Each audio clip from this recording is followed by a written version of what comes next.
Hinahamon ka namin, Pangulong Bongbong Marcos,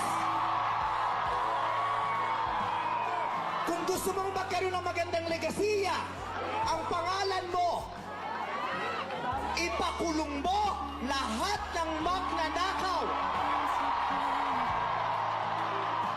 Nakatingin kami sa iyo, Pangulong Bongbong Marcos, at inaasahan ka namin, hindi dahil sa idol ka namin, kundi dahil sineswelduhan ka namin at inaasahan namin na tutuparin mo ang inuutos naming mga employer mo.